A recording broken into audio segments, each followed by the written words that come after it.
Assalamualaikum warahmatullahi wabarakatuh. Apa kabar? Semoga tetap sehat dan tetap semangat. Baiklah, mata kuliah pendidikan Pancasila pada kali ini kita masuk pada Pancasila dan implementasinya. Masih ingat tentang sejarah lahirnya Pancasila? Ya, kata Pancasila itu sendiri diambil atau ditemukan pada buku yang ditulis di dalam buku Sutasoma pada zaman Majapahit yang berisi 5 larangan atau Pancasila gitu ya. Yang pertama adalah dilarang melakukan kekerasan, dilarang mencuri, dilarang berjiwa dengki, dilarang berbohong, dilarang mabuk akibat minuman keras. Kemudian Pancasila sebagai ideologi bangsa dan negara Indonesia. Apa pengertian dari ideologi itu sendiri? Secara etimologis, ideologi adalah berbicara tentang gagasan atau ilmu yang mempelajari tentang suatu gagasan itu sendiri. Maka definisi ideologi terbuka dapat mengikuti perkembangan ideologi dan menyesuaikan yang berbeda. Nah, Pancasila sebagai ideologi terbuka, maka ada 3 nilai yang digunakan. Yang pertama adalah nilai dasar, nilai instrumental, dan nilai praktis. Kemudian, fungsi dan peranan Pancasila dalam kehidupan bermasyarakat, berbangsa, dan bernegara. Pancasila sebagai jiwa bangsa Indonesia, tentu saja. Kemudian, Pancasila juga sebagai kepribadian bangsa Indonesia.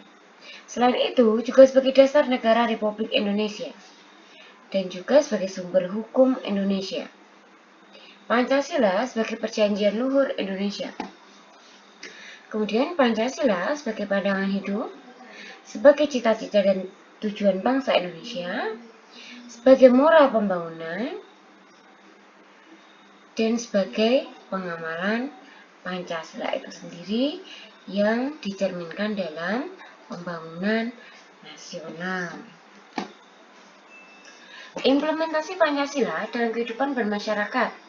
Pancasila itu sendiri harus menjadi petunjuk hidup warga negara dalam kehidupan berbangsa dan bernegaranya.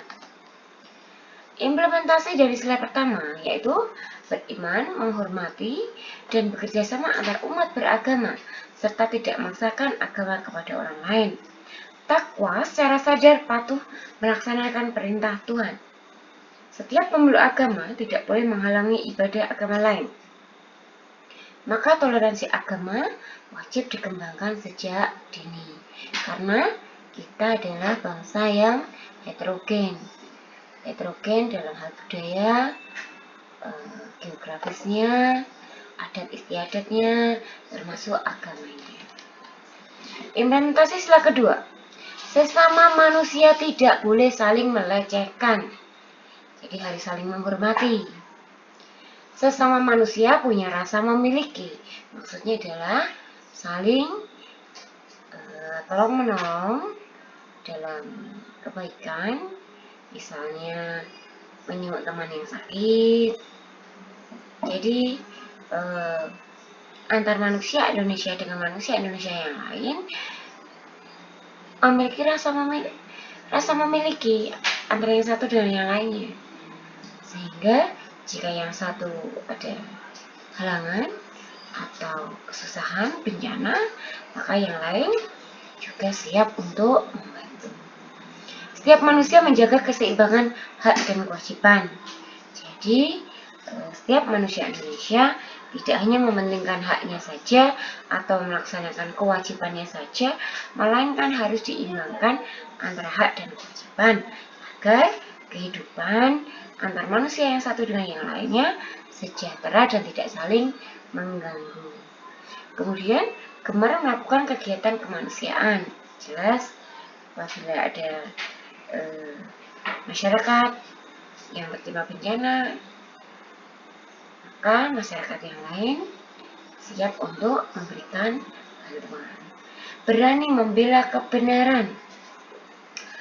Maka setiap manusia Indonesia harus berani mengatakan bahwa yang benar itu adalah benar dan yang tidak adalah tidak benar. Jadi harus berani berkata jujur.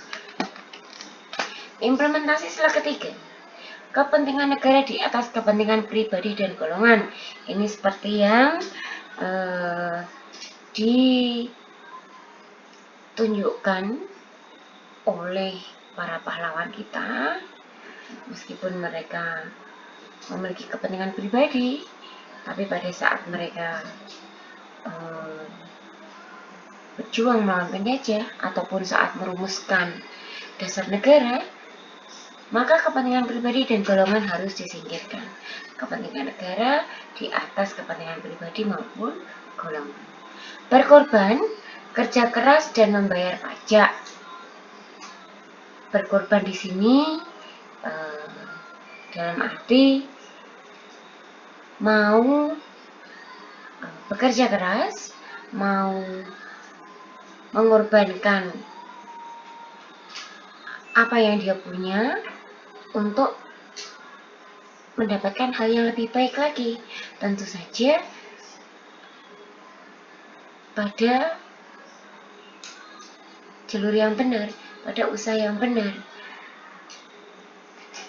Kemudian warga negara yang baik adalah warga negara yang taat membayar pajak. Kemudian cinta tanah air. Cinta tanah air ini pun tidak dapat dipisahkan dari kata berkorban. Bagaimana? Karena saat kita mencintai tanah air, seperti para pahlawan tadi, mereka akan rela berkorban. Tidak hanya harta, tapi juga jiwa dan raga untuk meningkatkan prestasi, ataupun jika pada konteks para pahlawan mereka rela berkorban untuk mencapai kemerdekaan. Maka implementasinya pada manusia Indonesia yang saat ini bukan lagi cinta tanah air di mana kita harus mengangkat senjata melawan penjajah, tapi mencintai tanah air dengan membuat Ibu Pertiwi ini menjadi bangga dengan cara meningkatkan prestasi kita di segala bidang sesuai dengan peranan kita masing-masing. Bangga sebagai bangsa Indonesia. Bagaimana caranya?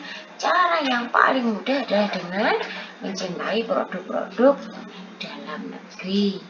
Maka saat ini sangat banyak gerakan, misalkan gerakan membeli produk teman sendiri, seperti itu. Gerakan membeli produk dalam negeri. Jadi apa yang dihasilkan oleh bangsa Indonesia, kita harus bangga dalam menggunakan, memanfaatkan, dan mendayagunakan sumber daya bangsa Indonesia untuk mendapatkan hal yang lebih baik sehingga dapat mengangkat derajat bangsa Indonesia di kalangan internasional. Kemudian implementasi sila keempat. Implementasi sila keempat ini adalah musyawarah untuk mufakat yang jiwanya tercermin di dalam perwakilan rakyat yang duduk di dalam DPR maupun MPR. Maka sangat harus masyarakat mengawasi wakil-wakil rakyatnya sehingga terjadi keseimbangan dan seminimal mungkin untuk terjadinya penyelewengan kepercayaan. Kemudian musyawarah yang dilaksanakan dan keputusan yang telah diambil harus dapat dipertanggungjawabkan kepada Tuhan Yang Maha Esa. Implementasi sila kelima, perbuatan luhur. Perbuatan luhur ini tentu saja perbuatan yang baik-baik, menolong orang,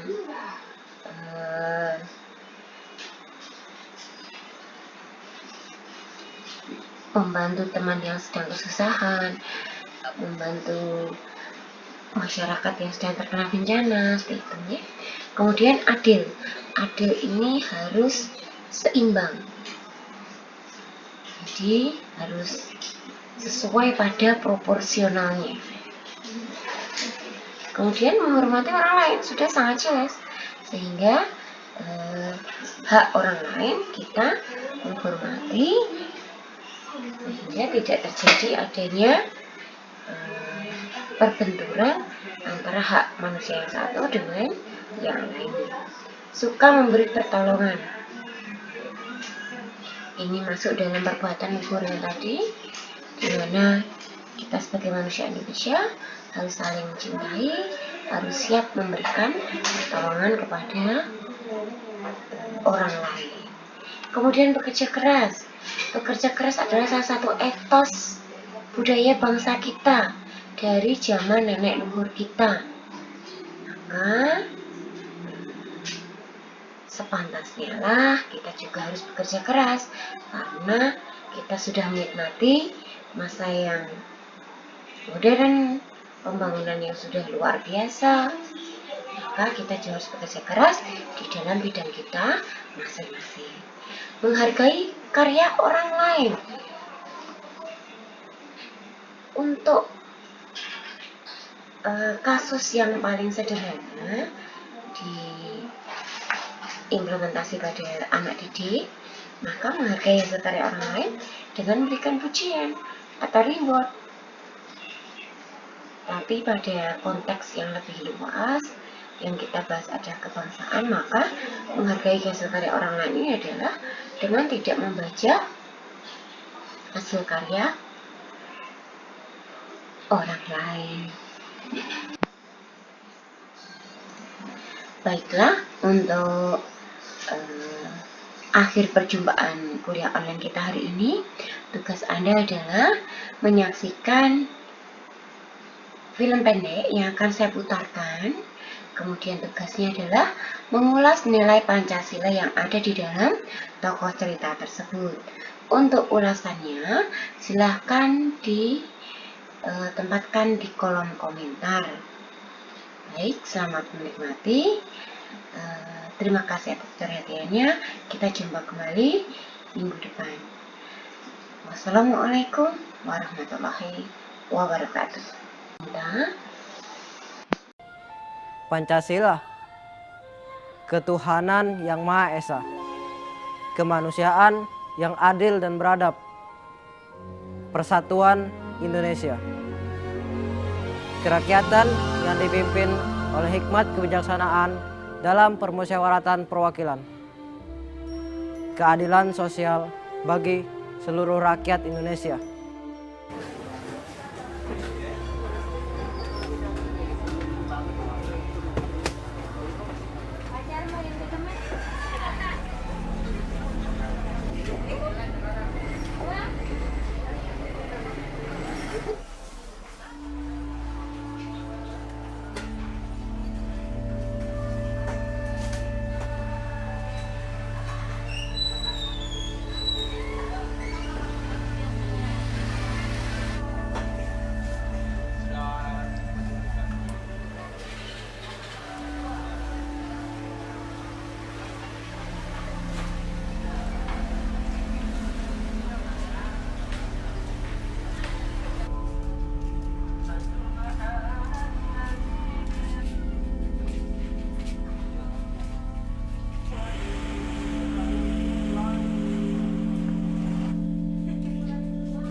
kapan pulang kampung? Mama sakit nih.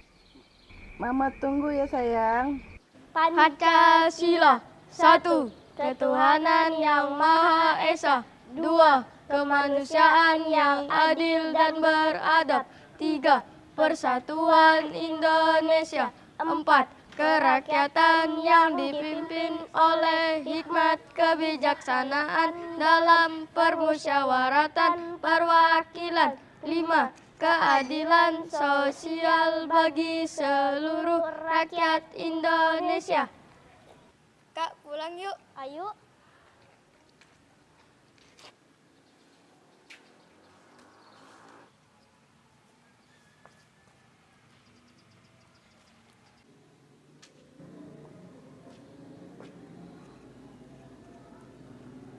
Pancasila, itulah namanya. Itu adalah dasar dari negara kita. Sebagai pemuda Indonesia, kita wajib menanamkannya di hati. Dengan cara diucapin di mulut, diyakini di hati, dan dibuktikan dengan perbuatan.